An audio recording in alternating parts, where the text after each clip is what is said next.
నమస్తే BCN news కి స్వాగతం. నా పేరు నీలిమ. ముందుగా ముఖ్యాంశాలు. క్వాంటం రంగంలో ఏపీని ముందంజలో నిలబెట్టే దిశగా అమరావతిలో తీసుకున్న చర్యలు చరిత్రాత్మకం. కేంద్ర మంత్రి పెమ్మసాని చంద్రశేఖర్. అంబటి రాంబాబు ఆయన కుటుంబ సభ్యులపై జరిగిన దాడిని రాష్ట్రంలోని కాపులంతా ఖండిస్తున్నారు. మాజీ మంత్రి గుడివార అమర్నాథ్, మాజీ ఎమ్మెల్యే కారణం ధర్మశ్రీ ఫైర్. మున్సిపల్ ఎన్నికల్లో పొరపాటున కాంగ్రెస్ ని గెలిపిస్తే మీ మెడలోని బంగారాన్ని కూడా కొట్టేస్తారన్న బండి సంజయ్. పన్నుల మోతతో ప్రజల నడ్డి విరుస్తారని హెచ్చరిక. కౌలాలంపూర్లోని భారతీయ కమ్యూనిటీ కార్యక్రమంలో పాల్గొన్న Modi.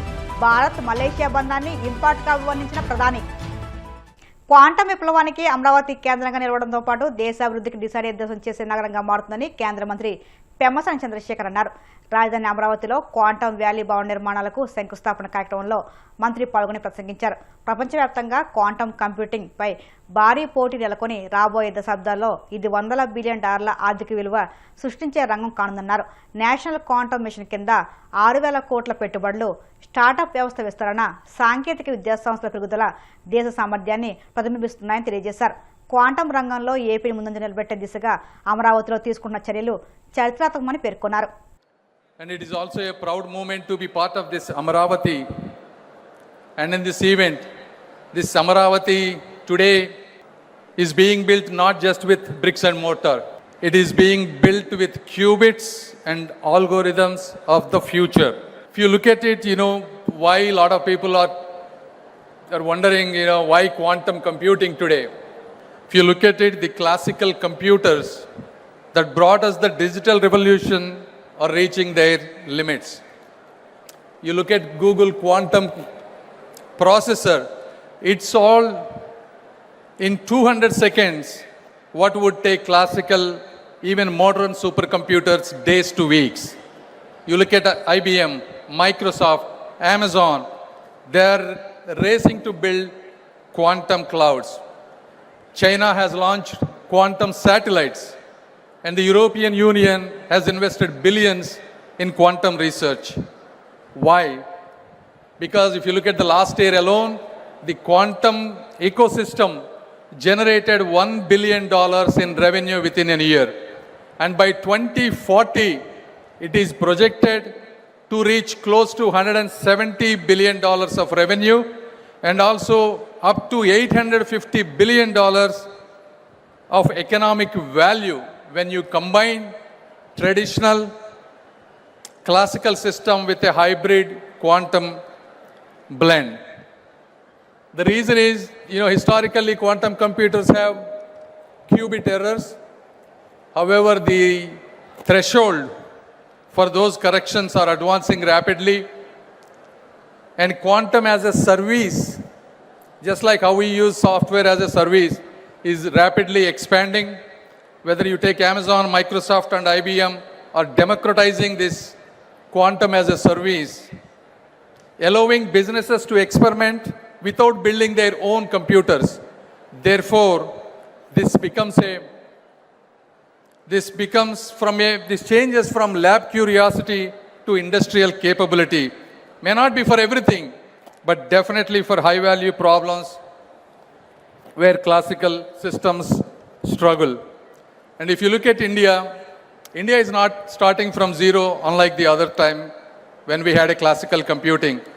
Especially ever since Sri Narendra Modi ji took over the office, India has undergone a scientific renaissance, scaling our educational and innovation infrastructure at an unprecedented place.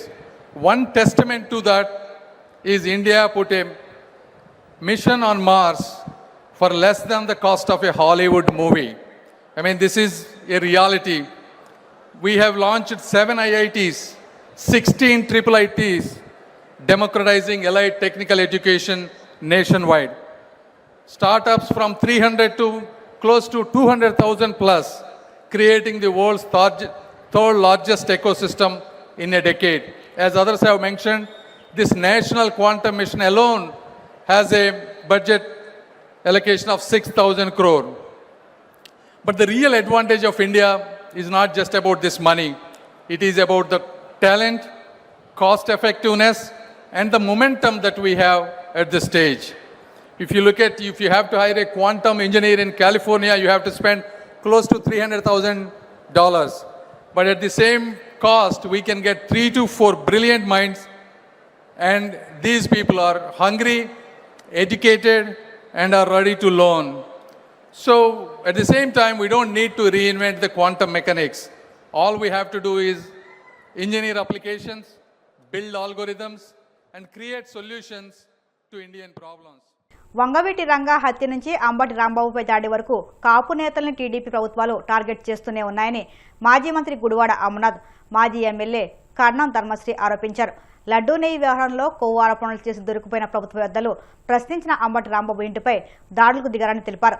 Ambati రాంబాబుపై ఆయన కుటుంబ సభ్యులు జరిగిన దాడిని రాష్ట్రంలో కాపులంతా ఖండిస్తున్నారని అన్నారు. వచ్చేది వైసీపీ ప్రభుత్వమైనదని, వడ్డీతో కలిపి తిరిగి చెల్లించడం ఖాయమని తేల్చి చెప్పారు. మాజీ మంత్రివర్యులు వైఎస్ఆర్ కాంగ్రెస్ పార్టీ సీనియర్ నేత శ్రీ అంబటి రాంబాబు గారి ఇంటి మీద, పార్టీ కార్యాలయం మీద, వారి మీద, వారి కుటుంబ సభ్యుల మీద జరిగినటువంటి దాడిని ఖండిస్తూ ఈరోజు విశాఖపట్నం, ఉమ్మడి విశాఖపట్నం జిల్లా నుంచి పెద్ద ఎత్తున వైఎస్ఆర్ కాంగ్రెస్ పార్టీ నేతలు, ముఖ్యంగా కాపు సామాజిక వర్గానికి సంబంధించినటువంటి పెద్దలందరూ కూడా వారి కుటుంబానికి సంఘీభావం తెలియజేయడానికి ఈరోజు అందరం కూడా రావడం జరిగింది. మొన్న జరిగినటువంటి ఘటనలో విచిత్రం ఏంటంటే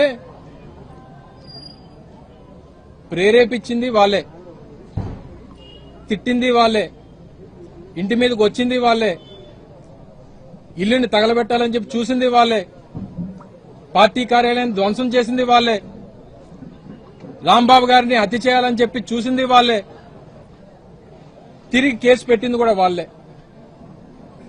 చివరికి ఇందులో అనుభవిస్తుంది ఎవరనంటే రాంబాబు గారు జైలు జీవితాన్ని అనుభవిస్తా ఉన్నారు. దేనికనంటే ఈ ప్రభుత్వాన్ని ప్రశ్నించినందుకు. ఈ ప్రభుత్వాన్ని గడిచినటువంటి 20 మాసాలుగా ఆయన అనేక వేదికల మీద, అనేక ప్రసంగాల్లో, ఆయన అనేక పత్రికా సమావేశాల్లో ఈ ప్రభుత్వాన్ని, ప్రభుత్వం చేస్తున్నటువంటి కుట్రలను, కుతంత్రాలను, ప్రజలకు చేసినటువంటి మోసాలని ప్రశ్నించినందుకు వారికి ఇచ్చినటువంటి బహుమతి ఇది. గడిచినటువంటి 20 మాసాలుగా కూటమి ప్రభుత్వం వచ్చిన తర్వాత ఇచ్చినటువంటి ఏ ఒక్క హామీని నిలబెట్టుకోక తిరిగి కొత్త ప్రచారాన్ని, తిరుమల లడ్డూకు సంబంధించినటువంటి ప్రచారాన్ని ప్రజల్లోకి తీసుకుని వచ్చి రాజకీయంగా ఒక కుట్ర చేయాలని, తద్వారా రాజకీయంగా లబ్ధి పొందాలని చేసినటువంటి ప్రయత్నంలో భాగంగా ప్రతి ఒక్కరికి కర్మ అనేటువంటిది ఉంటది. ఆ కర్మ అనేటువంటిది రుచి చూపించినప్పుడు మనం చేసినటువంటి పాపాలన్నీ కూడా బయటపడతాయి. అందులో భాగంగానే వారు చేసినటువంటి తప్పుడు ప్రచారం, ఇందులో జంతువుల కొవ్వు కలిసిందని, పంది కొవ్వు కలిసిందని, గొడ్డు కొవ్వు కలిసిందని, ఫిష్ ఆయిల్ కలిసిందని చెప్పి లేనిపోయినటువంటి తప్పుడు ప్రచారాన్ని చేసి తీరా జరిగినటువంటి ఎంక్వైరీలో ఎక్కడా కూడా అటువంటి విషయాలు లేవని చెప్పి అన్ని కమిటీలు రిపోర్ట్ ఇచ్చిన తర్వాత ఎక్కడ ప్రజల నుంచి స్పందన వస్తుంది, మన మీద తిరుగుబాటు వస్తుంది అన్నటువంటి ఉద్దేశంతో ఒక ప్రచారాన్ని తీసుకుని వచ్చారు. జగన్మోహన్ రెడ్డి గారి మీద, వైఎస్ఆర్ కాంగ్రెస్ పార్టీ మీద లేనిపోయినటువంటి ప్రచారాలు చేసి, అందు మీద ఫ్లెక్సీలు వేసి, రాష్ట్రంలో అన్ని ప్రధాన కూడళ్లలో కూడా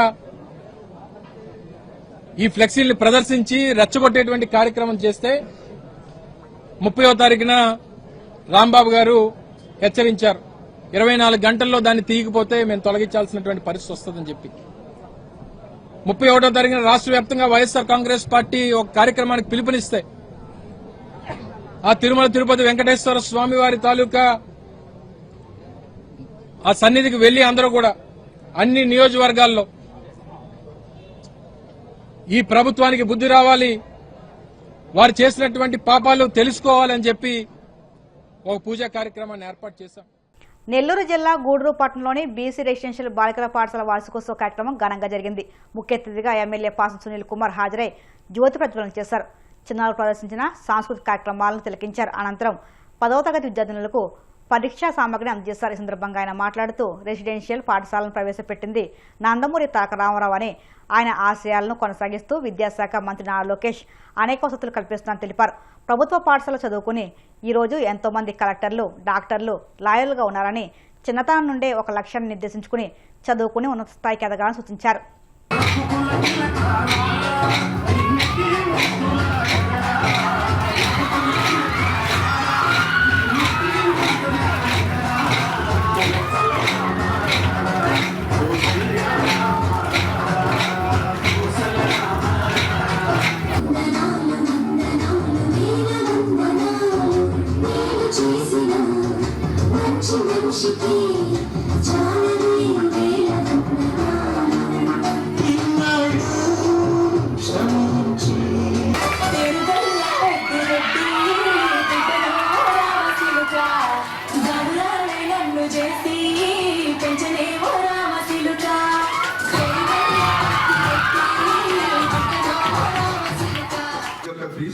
స్కూల్స్ కానివ్వండి, అసలు రెసిడెన్షియల్ స్కూల్ సంబంధించి తీసుకొచ్చింది అన్న నందమూరి తారక రామారావు అన్న విషయాన్ని మాత్రం ఒకసారి గుర్తుపెట్టుకోవచ్చు. నేను తెలియజేస్తాను, రెసిడెన్షియల్ స్కూల్ తీసుకొచ్చింది అన్న నందమూరి తారక రామారావు గారు. అదే బాటలో ఈ రోజుకి మన ముఖ్యమంత్రి నారా చంద్రబాబు నాయుడు గారు, అలాగే మీ మంత్రి ఎవరమ్మా, మీ మంత్రి చెప్పమ్మా, ఎంతది మీకు తెలియదా? మీ మంత్రి ఎవరు? మీ నారా లోకేష్ బాబు ఈరోజు విద్యాశాఖ మంత్రిగా తీసుకున్నప్పటి నుంచి బిడ్డల భవిష్యత్తు కానీ, బిడ్డల చదువు కానీ దగ్గరుండి చూసినటువంటి పరిస్థితి ఈరోజు ఆయన చేస్తున్నాడు. అలాగే గతంలో లేని విధంగా స్కూళ్ళల్లో పేరెంట్స్ని పిలుచుకొచ్చి టీచర్స్తో మాట్లాడి ఏ బిడ్డ ఏ విధంగా చదువుతున్నారు, అలాగే అక్కడ తల్లిదండ్రుల బిడ్డల చేత పూజ చేసిన కార్యక్రమం కూడా ఒకటి ఏర్పాటు చేసేప్పుడు చూస్తుంటారు. అలాగే ఈ రెసిడెన్షియల్ స్కూల్లో టీచర్లు ఎక్కడైనా ఉద్యోగాలు ఖాళీ ఉంటే దాదాపు 15,900 పోస్టులు మీ లోకేష్ బాబు ఫిలప్ చేశాడని చెప్పి కూడా మేము ధైర్యంగా చెప్తున్నాం ఈరోజు. ఎందుకంటే ఊరికే మంత్రి పదవి చేపట్టడం కాదు, ఎక్కడ ఏ సమస్య ఉంది. ఈ యొక్క స్కూళ్ళల్లో టీచర్స్ కొడుతుంటే ఎవరు గత 5 సంవత్సరాల్లో ఎవరు కూడా ఫిలప్ చేయాల. అసలు డిఎస్సి అనేది ఏ గవర్నమెంట్ ఫిలప్ చేసింది ఒక్క నందమూరి తారక రామారావు గారు, చంద్రబాబు నాయుడు గారు, నారా లోకేష్ బాబు గారు కూడా మేము ధైర్యంగా చెప్తున్నామని చెప్పి కూడా మేము తెలియజేస్తున్నాం. మా సారు ఇప్పుడే అడిగారు, సీసీ కెమెరాలు పోయినాయి సార్ అని చెప్పారు. ఖచ్చితంగా మేము సీసీ కెమెరా అయింది సార్, 5 సీసీ కెమెరాలు నేను పెట్టిస్తాను సార్, ఇబ్బంది లేదు. ఇదే పెద్ద విషయం ఏం కాదు, నా బిడ్డల కోసం నేను చేయాలి. నా బిడ్డ అడిగితే నేను చేయాల్సిందే. కాబట్టి ఎంతమంది బిడ్డలు ఈరోజు ఈ సునీల్ కుమార్ ఉన్నాడంటే నిజంగా నేను చాలా అదృష్టవంతుని. ఆ ఆడబిడ్డ తల్లిదండ్రులని గౌరవించండి, అలాగే ఉపాధ్యాయుల్ని గౌరవించండి. అందరూ కూడా ఎవరికి తక్కువ ఒకరికొకరు పోటీ పడి చదివి అన్ని రంగాల్లో మీరు ఈ హాస్టల్ నుంచి ఒక కలెక్టర్, ఒక ఐపీఎస్ అధికారి, ఒక డాక్టర్, ఒక ఇంజనీర్, ఒక టీచర్ ఖచ్చితంగా మీరు అవ్వాలనేటువంటి నమ్మకం నాకు అనిపిస్తుంది. ఎందుకంటే నువ్వు చూస్తుంటే ఉత్సాహం చూస్తుంటే. కాబట్టి బాగా చదవండి. ఏడు చదివారంటే గూడూరు బీసీ హాస్టల్లో చదివామనేటువంటి మాట మీ నోటి వెంట వినబడాలని చెప్పి మీ అందరూ కూడా. కాకినాడ జిల్లా రెవెన్యూ అధికారిగా డాక్టర్ డి తిప్పేనాయక్ ఆదివారం కలెక్టర్ కార్యాలయంలోని తన ఛాంబర్లో బాధ్యతలు స్వీకరించారు. తిప్పేనాయక్ 2024 ఎన్నికల సమయంలో కూడా కాకినాడకు డిఆర్ఓగా బాధ్యతలు నిర్వహించి అనంతరం బదిలీపై అనంతపురం జిల్లా కేఆర్ఆర్సీసీ డిప్యూటీ కలెక్టర్గా వెళ్లారు. అక్కడ సుమారు 14 నెలల పాటు పనిచేసి తిరిగి మరలా కాకినాడకు డిఆర్ఓగా వచ్చారు. బాధ్యతల అనంతరం కలెక్టరేట్ కార్యాలయ సెక్షన్ హెడ్లు, ఉద్యోగులు, అధికారులు ఆయన మర్యాదపూర్వకంగా కలిశారు. జిల్లాకు ఇంతకుముందే నాకు అనుభవం ఉంది. సో మళ్ళీ రెండోసారి ప్రభుత్వం నమ్మకంతో ఏదైతే ఇక్కడికి పోస్టింగ్ ఇచ్చారో ఆ నమ్మకానికి అనుగుణంగా పనిచేస్తూ ప్రజలకు సేవ చేస్తానని చెప్పేసి తెలియజేస్తున్నాను. ఇప్పుడు కాసేపు ప్రకటనలు.